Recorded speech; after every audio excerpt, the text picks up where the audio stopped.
This is Anything But Politics. What is that? Well, it's a part of the Live from My Office family. And what happens on Anything But Politics is we talk about anything but politics. And that's not easy because the number one topic on everybody's mind, certainly on mine as well, and as you can see from the size of my head, my mind is very large. I usually have something to say about politics, but we all deserve a break. That's the premise. And Anything But Politics is a show. And what I do is I invite my friends and people you know, people you've heard with me through the years, and people maybe that I'd like you to meet on the show. And we just kick around 5 or 6 stories as time allows that are, say it with me, anything but politics. Now, before we get started and before I introduce our guest, thank you to Carol Hazler and a whole bunch of other people that have been ordering our Survive 2025 gear. I speak of the hats and the shirts that you can find when you go to cochranshow.com/survive2025. I'll throw in an app gift card while those supplies last, and it's like you're getting the gear for free. How dare you? But get yours. Get your hat. Get your shirt. You're going to look great for the summer, and let's all survive 2025 together. Carol Hazler, I mentioned also, I want to thank Matt Kaplan. Matt was amongst many, many winners of Apt gift cards. Apt, of course, is our sponsor here at Live from My Office. And Matt, I should say, had last week's phrase that pays, which was, "Hey, Steve, where's mine?" So if you didn't get in on that, get in on this. We'll have a new Live from My Office episode later this week, and you'll be able to jump in as well. All right? So we had a big guest lined up for this episode. And then I got a call and said, Taylor Swift can't do it. And I said, well, what's her excuse? And they said, don't call this number again. So in lieu of that, I have very exciting news. I got the producer of this show and my son, Ross Cochran, to step up and host the show because, Ross, I've booked me as the substitute guest. You have. And I'm really glad to know we've reached the level of this podcast where you are now booking yourself. That's right. You hear a lot of conversation about, you hear a lot of conversation about like the manosphere, and you've never really been a big manosphere show. And this is very manosphere of you. Well, I'm going to be honest with you. I had a long talk with myself. I said, do I want to do it? I have a lot of offers, a lot of opportunities. Should I do it? No, I think that's clear. I think the answer there for yeah. I was on the fence. I'm not going to lie to you. But I decided to do it, and you hosting it makes it even better. Because if I were trying to talk to myself, who knows what could happen. So the premise here is you have 5 or 6... who knows what could happen? There's been like 500 episodes of this podcast. People could listen to about 100 of them of you talking to yourself. Like, I do think... That's true. So we do know what could happen. I'm just saying. Well, listen, you're going to have 5 or 6 stories. You're going to kick them to me. You give me headlines. I'll pick the order, and then we'll talk about those stories, you and I, together on this episode of, do you know the title? I hear it is, we sometimes talk about politics, but mostly we don't. It's not that. It's anything but politics. Oh, that is a better title. All right. One just quick aside before we go any further. Harry Tynowitz is a guy that you met back in the day when you were just a tyke, and met when you were a teenager, and met when you were a grown-up. And based on how much Harry was drinking in those days, it was probably new to him all 3 times. But Harry got sober in 2011, and he and his writing partner and pal, Spike Manton, wrote a play about Harry's sobriety. And after a run here that led up to COVID, because that's the kind of luck that Harry had, they restaged it off Broadway last fall and had a very successful run in New York, and things were looking up. Unfortunately for Harry, his liver did not agree. He's been suffering for a couple of years, and he passed about a week and a half ago. And as of 9/22 on July 21st, his service was earlier today, and I was honored to be there. And it was a room full of people he loved and people he knew and people he worked with, and lots and lots of great stories. But I think one of my favorites that came out of it, and by the way, his daughter Lucy and Reggie are his kids, and they're both grown up now, but Lucy was just a complete rock star.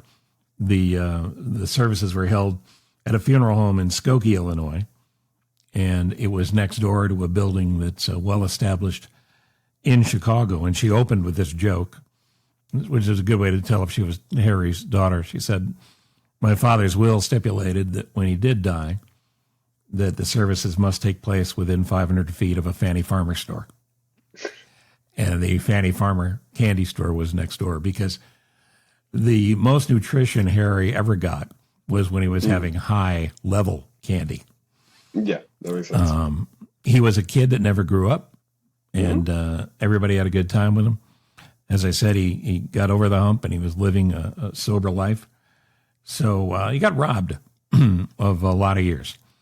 And yes, we did. And he paid the price for the earlier years. But Harry, love you. We're going to miss you.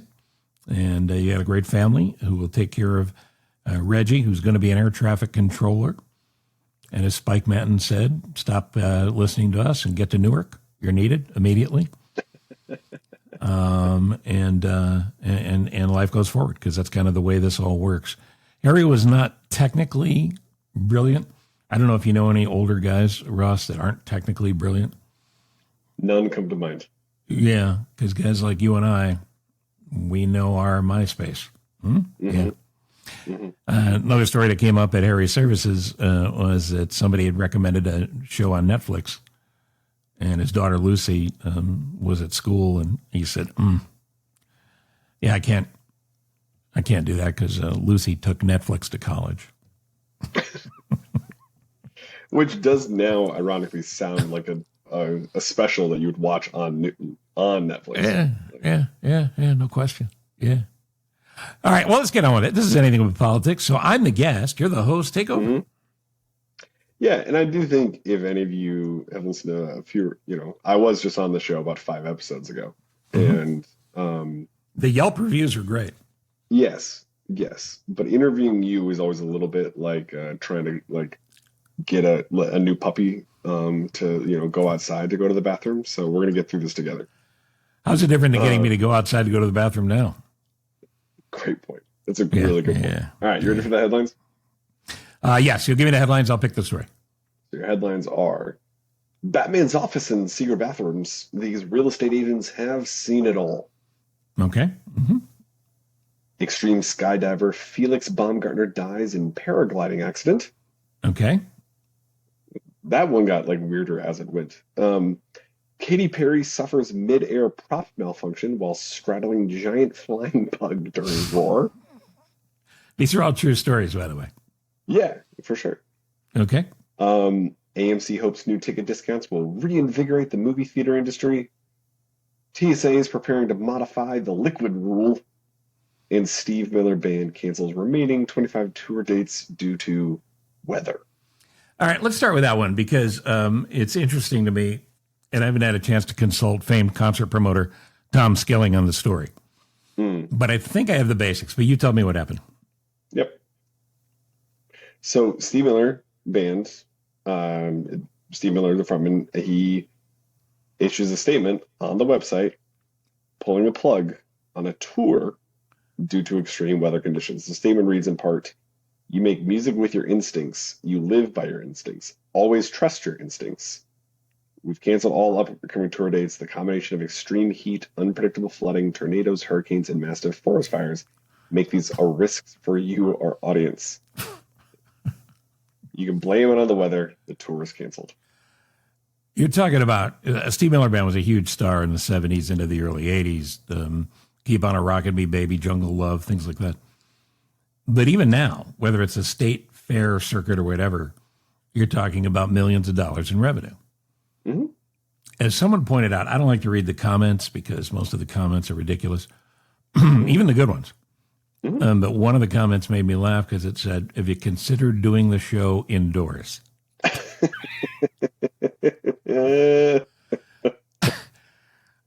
So, yeah, I thought this might have been a bit. I thought it was an Onion story, but it appears to be true. Is that right?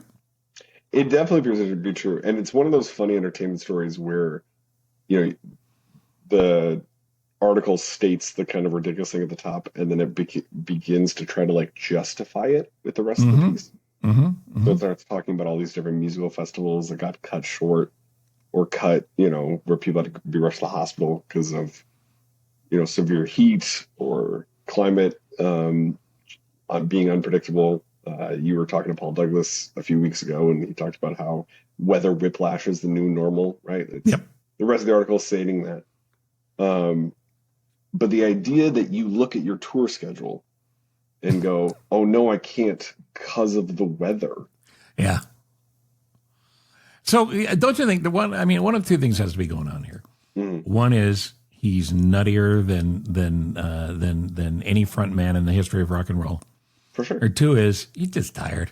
He didn't want to do the tour. He's just tired. 100%. But we live in the year 2025, and there is someone who is far too young to have listened to the Steve Miller Band who is their publicist. And I can't stop thinking about how they are trying to spin the weather as an excuse. Well, and real bad. But it's a tour. What are you talking about? It's not one show. You make a good point. It's not one show. No. It's all summer. I think Tom Skilling would tell you, weather is in one location. And a tour, very famously, not in one location. And here's the deal. When you come back, there's still going to be weather when you decide to tour again. 100%. Yeah. It's not changing. So all the people involved in rock and roll and putting on shows, whether it's the theater folks at a particular theater in a particular town or the festival folks, the businesses that benefit from any of the shows, and obviously the crew that puts the show on, they all lose as well. So what's the chances that somebody in Steve Miller's circle kills him before the summer's over? I've said this before, I do think certain folks, when you're making decisions like that, I think if you making a decision that has, let's just say, $10 million of impact, you need to bring a 22-year-old kid into that boardroom, go, hey, we're considering making this decision, so that 22-year-old kid can tell you how the internet will roast you alive. It's a great point. It's a great point. You need a 2025 translator for the dumpster fire of all of your decisions, regardless of how legitimate they are. There should be a company called that, right? What would the internet think of this? And it's all 20 to 25-year-olds. Yes. And they're rentable. Rent and let's be real, that's about as long as you can stand a 20 to 25-year-old. So the 20 to 25-year-old's attention span will be gone by the time the meeting's over. We'll just be waiting for snacks. All right. Now, because you're my son, that my memory is just slightly longer than a goldfish's. But I actually remember the story list you gave me. And if you don't mind, I'd like to move on to the second story because I already know which one I want. Great. Hit me. Katy Perry nearly dying at her own concert. It's a nice tie in the rock and roll section here. Tell me what happened. So the pop star, listen, I'm reading directly from the article here. The pop star endured a scary prop malfunction while performing at the Chase Center. And there's video that people got, which is the technical gaffe forced the vocalist to temporarily stop performing as she abruptly cut off her singing after belting the final "I See It All, I See It Now" of Roar, leaving only the backing track to continue as the chorus of the audience gasped and nervously watched from their seats. Sure, she was hanging? She was hanging. You can see the video. The video is very easy to find. But the best part of this, and again, reading from the article, she was performing her hit 2013 single, Roar, when suddenly one of the wires elevating the massive bug, because she's straddling a bug during this, drops without warning. The mishap causes the gigantic insect to swing uncontrollably, but while Perry seemed understandably frightened for a moment, she maintained her balance. And they somehow got her down. And they get her down. She's not still up there. No. Okay. Ever since she was in space, she's been way more comfortable with heights, but not actually still up there. Well, then it's not like Steve Miller's going to need the theater. And that's It's an early callback. Well, yeah, it's indoors. So, so that is one of those things. You had a rule for me growing up. And when I say rule, I mean this in the loosest sense of the word, which was don't die stupid. Yeah. Oh, yeah, yeah.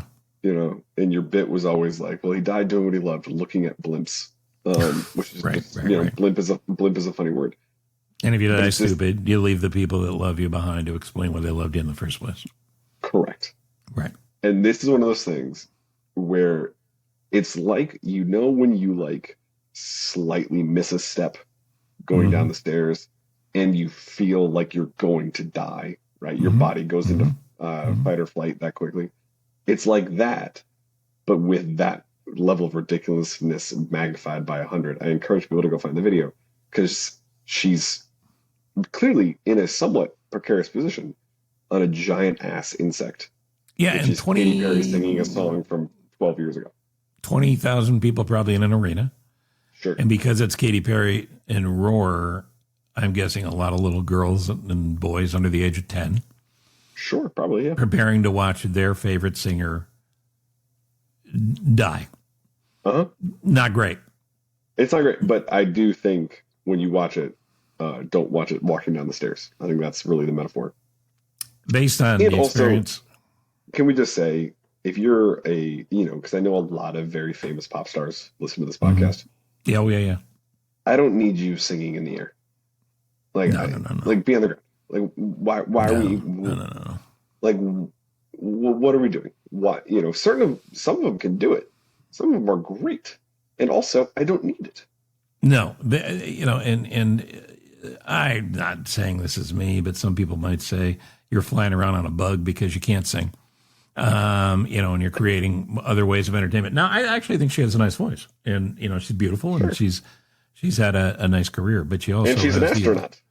She's an astronaut, which brings me to a point. She's can be very annoying, and because of that, I wonder which way Lionel Richie would have gone if he was at the show and voting. Cut the wires. Wow. Save her.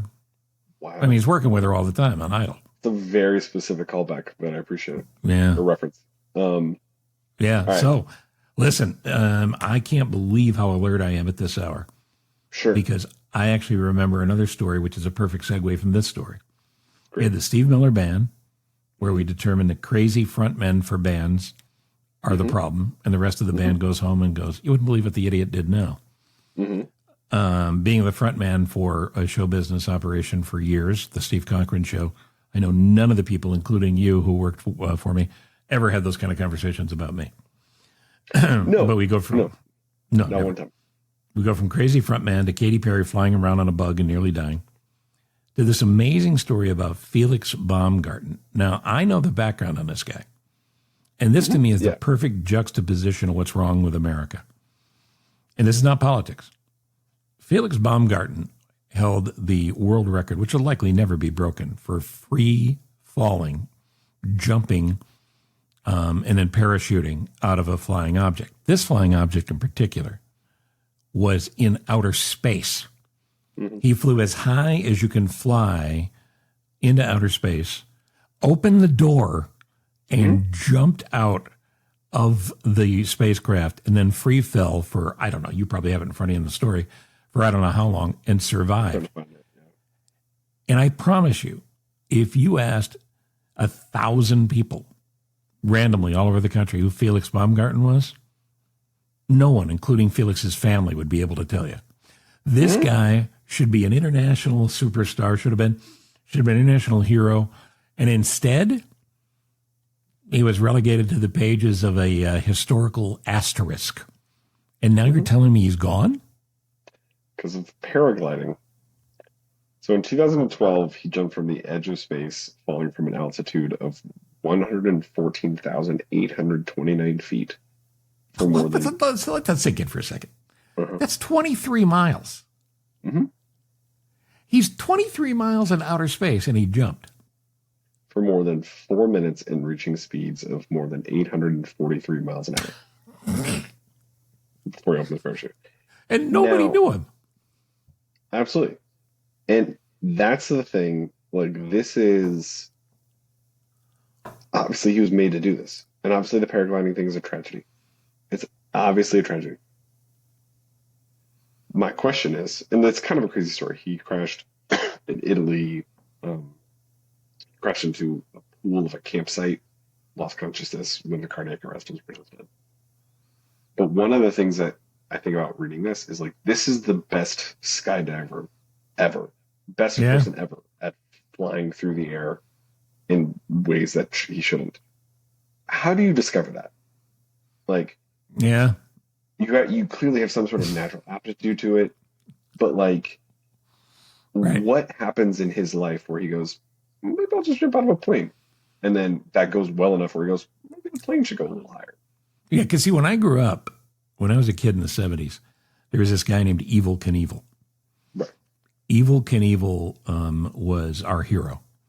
Evel Knievel rode motorcycles, and he was a terrible stunt guy. Terrible. Sure. He did this thing where he would ramp jump, and he'd ramp jump buses in Las Vegas.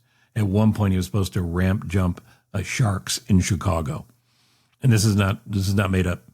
Several of the sharks who were flown in to do this. This is the 70s, so PETA, take it up with them. The sharks that were flown in from Florida for this died in flight because sharks are flying. They're going, what the hell are we doing? I don't fly. So they get to Chicago, they do the thing, he jumps the sharks. Long before Fonzie, long before that whole thing became a cultural phrase. But then there was the Snake River Canyon jump. Snake River Canyon, when I was a little kid, we thought it was the Grand Canyon. And Evel Knievel was going to jump over the Grand Canyon. There was a famous sportscaster named Howard Cosell who called it on a famous show called Wide World of Sports. 3 channels, boys and girls, 3 channels. The one that had Wide World of Sports, you always watched it. Thrill of Victory, Agony of Defeat. And Evel Knievel was going to jump over the Snake River Canyon. Snake River Canyon was, look, I didn't jump it, but it was not the Grand Canyon. But it was seriously still dangerous. And it wasn't a motorcycle. He was in like a rocket that they tried to create. And it went up like Wile E. Coyote's rocket from Bugs Bunny, and then it just went, and floated to the ground. Yeah. So he was a fraud, a wrestler, like a professional wrestler and a showman, but he created this sort of thing. For sure. That whole, that thrill seeker thing. Who is the tightrope walker who walked between buildings? Yeah, you had him on the Chicago? show a bunch. Yeah. Yeah. And his family, there's still a little bit of that, but these kind of guys aren't out there. And when you're Felix Baumgarten and you jump 23 miles at the bare minimum when you land, you better get Wheaties box and you better get viral video. Yeah. And And that's the thing about that too, is I'm like, Felix Baumgartner also did his taxes. Like, at the time. the guy who flew 23 miles or went over space 23 miles had to go to the DMV. Like, he's not famous enough for someone to go to the DMV for him. No. And didn't you tell me 800 miles an hour? Isn't that what you said? Yeah, he got to 800 miles an hour. So there's a few witnesses that claim they heard the sonic boom that he created re-entering the Earth's atmosphere. And can you imagine when he goes to like a summer barbecue after that and goes, hey, Felix, what have you been up to? Because nobody knows. 100%. And he goes, well, I jumped out of a spaceship. Okay, Yeah, Felix, here, have another beer. I spent years of my life preparing for this moment that was a news story one day in some parts of the country. If you're wondering what the problem But is. obviously, rest in peace. Yeah, God bless him. Well, you know what? You make a good point there, too, because there had to be a time when he's flying that paraglider. We don't know what happened. Obviously, Italian authorities are all over it. But as he's flying and something terrible happens, there had to be a point and he goes, seriously? Like this? Yeah. And then he died. The article says he was feeling off. Wow. Which we should, if I remember to, we should link to this in the show notes. One of my favorite SNL sketches of recent is Michael Keaton is it's a Please Don't Destroy. They do the shorts, and they are skydiving, and Michael Keaton is a skydiver, and one of the redheaded one is a skydiver. They're the instructors. The other two are the tourists. And one of them, the redhead's like, yeah, I don't know, just kind of feeling off today. And they're like, don't love that. Does that happen? You get nervous every jump? And they're like, no, never nervous. Nervous today. And Michael Keaton is slowly having his life fall apart. Like he's getting a series of phone calls. It's like, oh, I don't even get the kids on weekends anymore. That is what I assume all skydiving diving experiences are, and that's why I stay on the ground. Did you ever? I mean, you never brought it up to me or your mom. Did you ever want to do that? Not even a little bit. Yeah. I don't like the thrill-seeking part of that for me, the adventure part of that for me. I would get into a fight about this with my best friend all the time because he would like be in awe of how the different colors of a flower. And he was like, isn't it so crazy that God made this type of purple and this type of purple? And my response was always, have you met people? Like, people are more interesting. Look up. I would much rather learn why, in the good name of all that is good and holy, would this man want to jump out of an airplane? Yeah. Than go jump out of an airplane with him. You know, the skydiving and thrill-seeking thing seems like an odd time, but I have a confession. When you were about 5 or 6, we went to Disney World. And at Disney World, it was one of a couple times we were there, but at Disney World, you wanted to go on Space Mountain. Sure. And you were a charming, funny dude, like your son and my grandson. Same guy, by the way. And the line that said, must be this tall to ride, maybe, maybe not. But they let you on. So we get to the front of the ride, and all the way up on Space Mountain, if you've never been, there are signs that say if you have a heart condition, don't go. If you're afraid of heights, don't go. If you're afraid of speed, don't go. If you're prone to panic, don't go, don't go, don't go. My job as your father, job one, is not to entertain you. It's to keep you alive. 100%. So we get in line. We get through the line. I'm adding people up as we're making our way through the line. Okay, I go, it holds 8. This section holds 8. There's 8. Okay, those 8 are in. All right, there's 2 sets of 4. Those are... We get to us, and there's a family of 6 in front of us. Well, they don't get in the front. Mm-hmm. They're the 6 in the back, and you and I get in the front. Mm-hmm. And the guy said to you, you want to ride up front? And, of course, my image is, you're going to fly off, out, and over. And I'd been on Space Mountain before, and you can't see. The hook is it's a roller coaster in the dark. You can't see, but there's enough lighting where you can tell kind of what you're looking at. And you would have been a human projectile. So I thought, because, you know, I went to my physics class 3 or 4 times. If I'm sitting in front of you, you at least would bank off me and my giant head and maybe back into the seat. That's funny. I don't remember this. So we're going through the whole thing. But hold on. My favorite part about that is what that looks like to everyone else. Because I was a tall kid. I was a big kid. Is you taking the front seat from a child. Yeah. And by the way, fit like a glove. Couldn't have been more comfortable.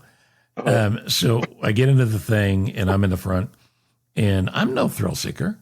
You know, I was never taking you guys, you and your sister. Oh, let's go to another amusement park.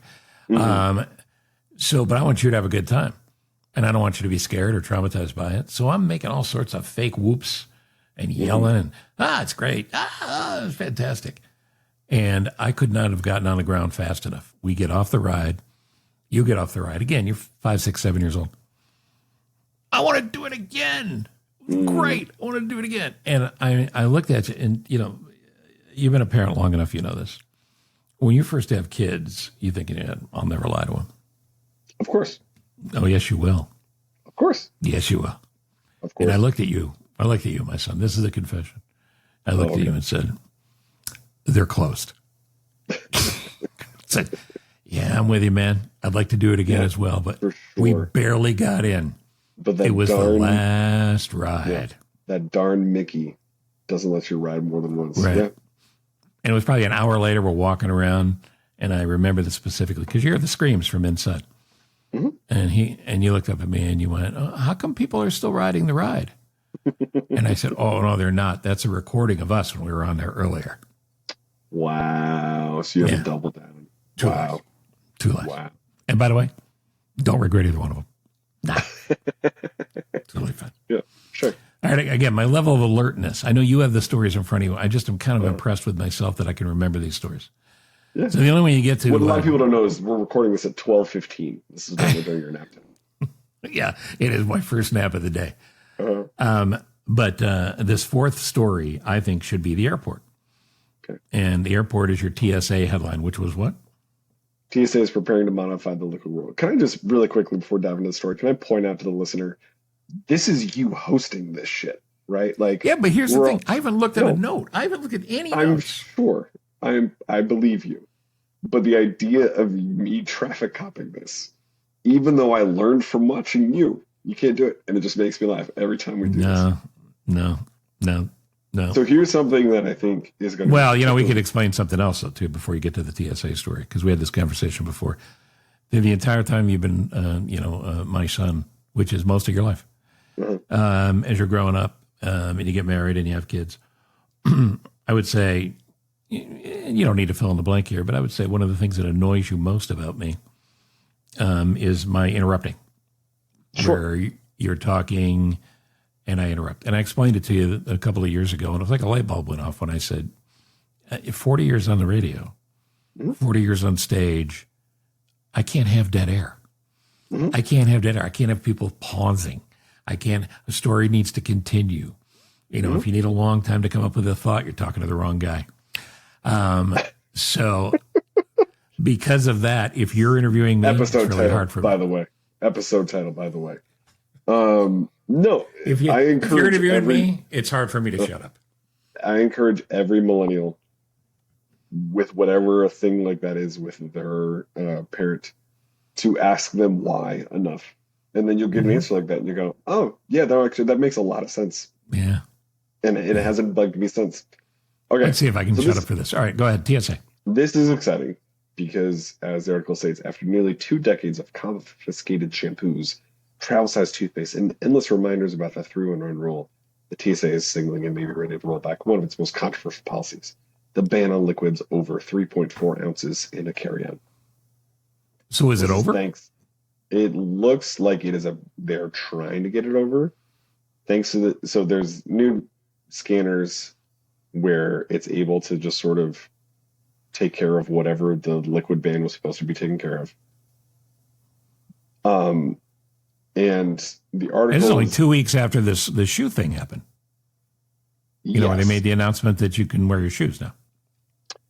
Yes. I'm trying to make this everything but politics, but obviously there's a political edge to this.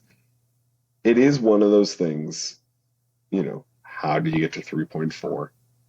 The amount of meetings, the amount of consultants, the amount of, to use my word, the amount of graphic designs around the 3-in-1 rule that had to be created. I don't think you and I ever had this conversation, but I had a guest on, and again, this is not a political comment, it's a political fact. Someone who is a senator, and it's not Senator Durbin, because everybody knows I've known Durbin for a long time. It was not Durbin, and not a senator from Illinois where you and I live. But this particular senator was on the committee that dealt with terrorism. And in talking about it, I brought that up. I said, how do you come up with that number? I said, I can't imagine how many pointless meetings there were in Washington to come up with that number. And they said they literally did testing to find out of the explosives that were known and the fluids that were known, what amount of explosive fluid would it take to take down an airplane? And that's where the number came from. Wow. Yeah. So, fun fact. I mean, let's be honest, more fact than fun, but yes, fun fact.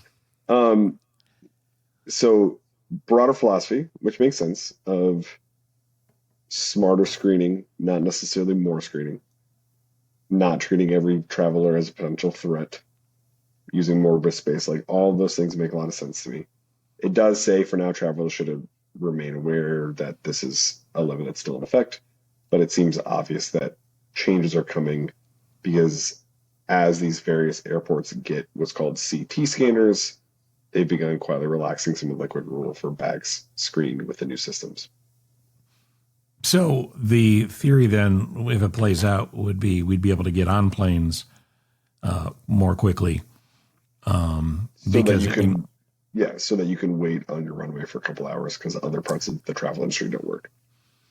Yeah, because the airline slogans are always the same.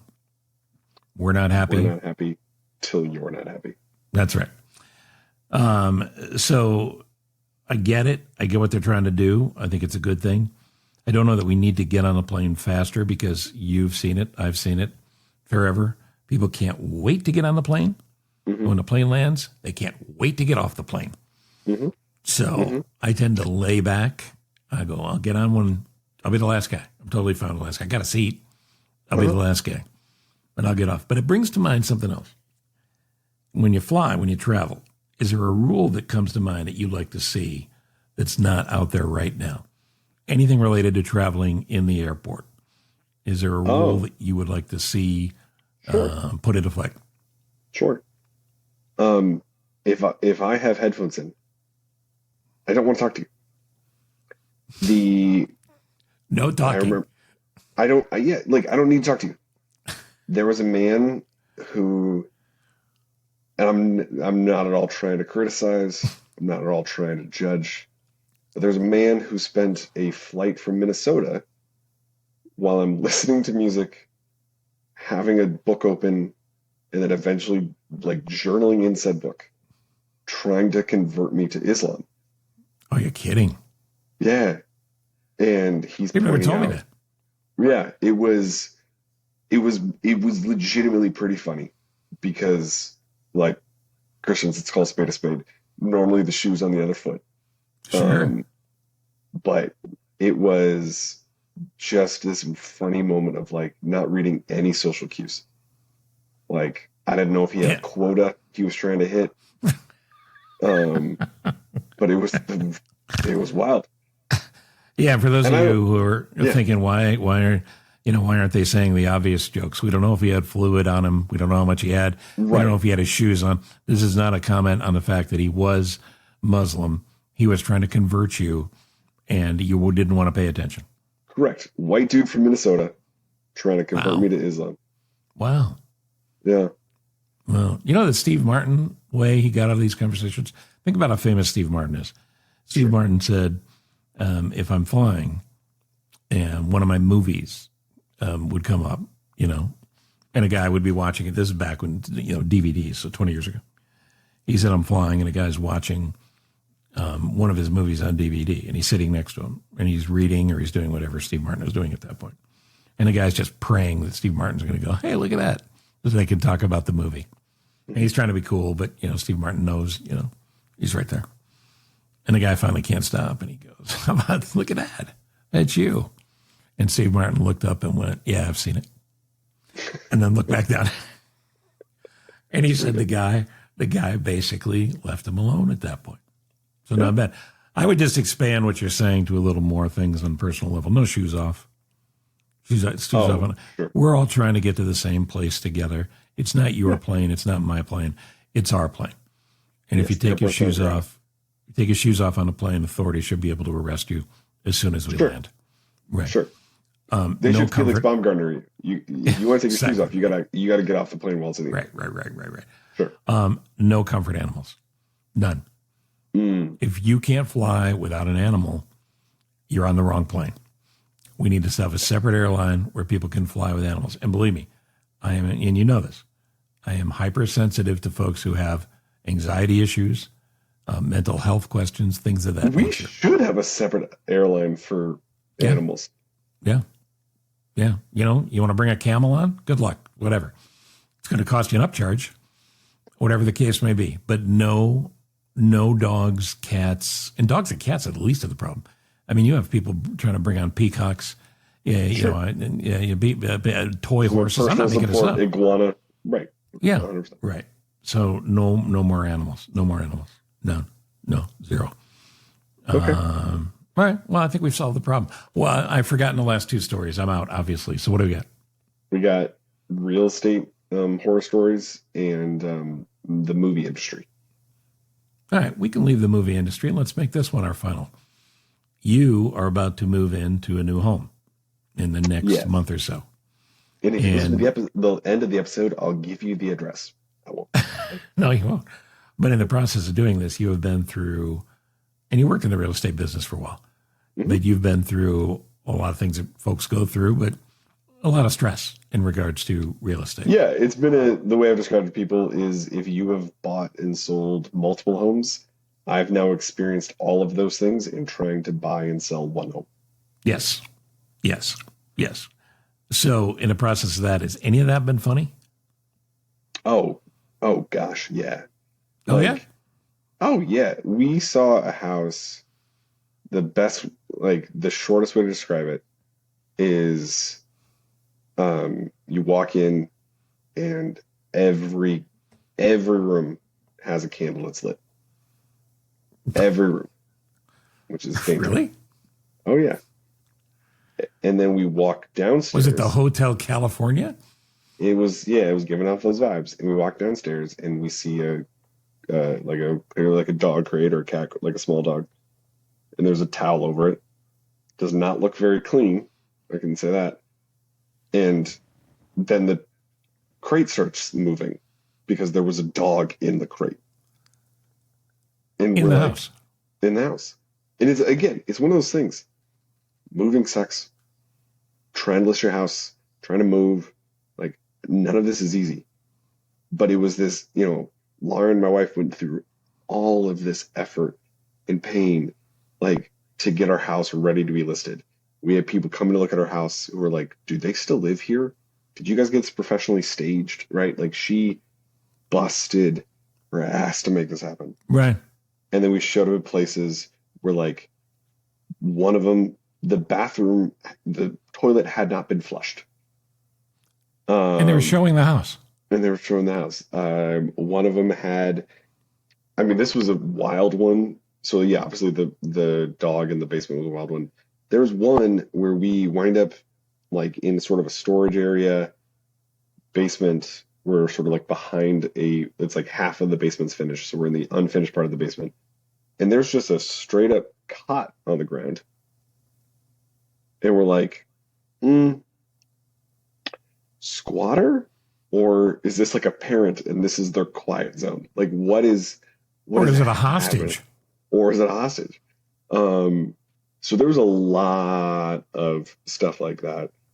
Homes that just like weren't clean. And then there was also, what was so funny about it was then you'd walk into homes and they looked like everything was brand new. Like we had one where like the real estate agent was like, had like gifts for everyone who saw the home. Like it is just the widest variety. But some of as this article talks about, some of the quirkiest designs that they've spotted. Well, yeah, but I don't know if Lauren's into this. Your mom loves watching the real estate shows. Sure. And to me, all I hear is the same thing every time. It's open concept, like Granite, and it's open concept, and husband and wife disagree. Phil's a graphic designer looking for an open concept kitchen, and Barbara wants to make sure that she's close to the beach. Their budget is $4, and they are hoping to live downtown. Right. So you go through all of that. This is sort of the narcissist real estate agent, because some of the things that you're talking about from the headline are kind of amazing. So what are these real estate agents finding? So there's this real estate agent in Pennsylvania. They built a house in 2008. It was a very eccentric home. There was a chapel in the home, which was a replica of the Hines Memorial Chapel where they got married. There's a bedroom of a replica of the hotel room at Hotel del Coronado where they spent their honeymoon. And there was a Batman office where the bookcase opened like it was a secret door to get into the Batman. Really? So in other words, the things any family would look for when they're relocating. 100%. Mm-hmm. And that's the thing where I go, if you have the money to turn a bedroom into the room where you had your honeymoon, you have too much money. Yes. Give me another one. Is there more examples? Oh yeah. somebody in California, the talking about all these different views. It's a 1,000 square foot glass veranda that they created from 28 tons of industrial glass. This was considered a work of art. So from the vantage point, you not only have this fantastic view of the hillside, but since the veranda was made of glass, you could see into the family room below it. So it's this like gigantic art piece on the ground of the second level.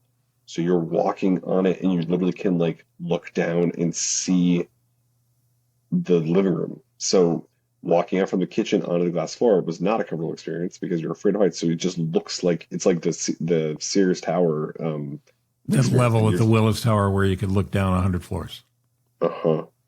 How often how long after you buy it do you go, this sucks, we have to clean this every 2 hours? Exactly. And they sold it for $2.6 million. Mm-hmm. But that's like, if it's all glass, so like they're talking about how it's like even more terrifying because like you're walking up to this like 30-foot drop with a hillside. 2.6 million.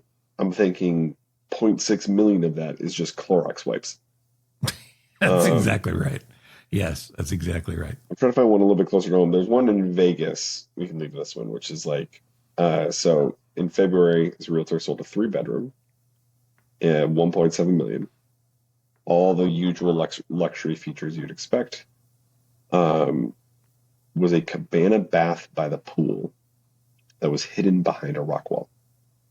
So that's not, a like secret bathroom is apparently a trend of, yeah. But there was also an additional secret bathroom behind a bookcase in the family room. But the one by the pool was hidden behind a giant rock wall with a lazy river streaming above it. And anyone who walked in was taken by surprise because when you turn the light on, you realize you're in a rock cavern, but with a full bath. The walls and ceilings were built to resemble the contours of a cave. So it's like, I don't mean to be crass, but someone apparently wanted to shit in a cave. And they built a house in order to make that happen. First off, as your father, you're grounded. Okay. But secondly, anybody that goes to that level, the first thing I do would be looking for cameras because somebody's 100%. freak. Yeah, somebody's freaky. 100%. And this is a shameless plug. It's not all. It's only kind of related. Wordle, the success of Wordle, spun all of these different spin-off games. Yeah. And one that our realtor told us about. There's one called Housel. And Housel it gives you a listing and you try to guess the listing price of the home. So you start by you see a picture, then it tells you where the picture is located, then it tells you like a couple of facts about the home, and you're just shooting from the hip about how much you think this place is worth. And I say this because there are so many millennials listening right now who one of their main activities is scrolling through Zillow at homes they can't afford. Sure. And now whoever did this, they made the game. So do you know anything about Housel? Is it virus loaded? Because I'm thinking you should put this on your mom's phone tomorrow. Oh, there you go. No. And also just, no one's used the phrase virus loaded since like 2011. So it's hip then. Yeah. Actually, I got a better, if I'm going to edit this, I got a better joke, which is no one's used, we can't say virus loaded since COVID. COVID canceled all virus loaded activities. I like both. Maybe leave both in and let the audience decide. Yeah, there you go. Yeah. All right. Well, that's how we play. That's how we play anything but politics. I mean, you're the host. Would you have me back? What are the chances I get booked again? I would say pretty good. And I think honestly, this appearance was so successful. I think you might wind up hosting live from my office after this. Possibly even later this week. Possibly later this week. Wow. Reminds me, I better get a guest. Well, thank you for being not just the guest host of this show, for wrangling me. That should be in the credits. Steve Wrangler. Mm-hmm. And also for being the executive producer of all the Live from My Office products in the home game. Don't forget, Survive 2025 gear. The only thing it doesn't fit over are your headphones. Ooh. And you can get that. How do you get that? Do you know how you get that? You can go to survive2025.us. You can, yeah. Or you go to cochranshow.com/survive2025. Mm-hmm. All right. And I would say, let me ask you this. Is Survive, this is a show with anything but politics. Is Survive 2025 about politics? Is this you trying to sneak in a political agenda in December? No. You know, a lot of people know this about me. I'm on the fence about politics anyway. I don't have many opinions. Mm-hmm. But the fact of the matter is, no. This is about all of us. And one of the most difficult years, can't take myself seriously with that. And one of the most difficult years of all of our lives, just getting through. Mm-hmm. And we're better together. So yeah, Survive 2025. You make it about politics if you want. But for a limited time, I don't know if you know this, son, but for a limited time, if you get the Survive 2025 hat, shirt, or both, I'm going to throw in an app gift card while supplies last. Now, that's a $50 app gift card. Are you kidding me? Yeah, That makes your shirt, your hat free. You're making money on this deal. That's incredible. Just incredible. So we'll order yours again at cochranshow.com/survive2025. Listen, great job as host. I'd have you back as host. You say you'll consider having me back as guest? Yeah. And this has been anything but politics. Brand new Substack column coming out in a matter of hours about the Stephen Colbert firing. And I know a little bit about this, having been fired 11 times. So if you want a little inside baseball, pro tips, things like that. As a little bit of a tease, were you ever fired for strictly financial reasons? Yeah, the last one. There you go. Yeah. The last one where this very nice guy, who I consider a friend, said, I'm not making any of this up, said, this is really a weird spot for me because you're the best I've ever heard do this. You're the best I've ever heard, but I can't afford you. Mm-hmm. So yeah, strictly financial reasons. That's more like relationally financial reasons. Strictly financial reasons feels like there's more of a story there. There's a lot more of a story that we'll cover on Live from My Office. Yeah. Thanks for the setup. Thanks for having me on. Appreciate it. Talk to you soon. That's your wrap up? Come on. You got nothing else for that? Come on. You're the happy host. to be here. Happy to be here. Yes. This moment right now, as I officially start hosting the podcast here at the end. Yeah. Thanks for listening. Thanks for listening to Anything But Politics. Make sure you subscribed to the show, or you hit the follow button, or you hit that little bell notification button of wherever you're listening to the sound of our voice. And if you're watching this on YouTube, you should know that we are recording this from the same house in separate rooms. That's exactly right. Everybody. And go to the YouTube channel. And remember, everything is 100% tariff free, but only for a limited time. Thanks. Ross, is it? Yeah. Thanks, Ross. Thank you for listening to Live from My Office, a service of Monkey Run Productions. All rights reserved. The podcast is hosted by Steve Cochran, and it's mixed, edited, and produced by me, Ross Cochran. Steve is available for corporate speaking gigs. He would love to MC your event, and occasionally, he's funny. Thank you for listening. Head to cochranshow.com for more.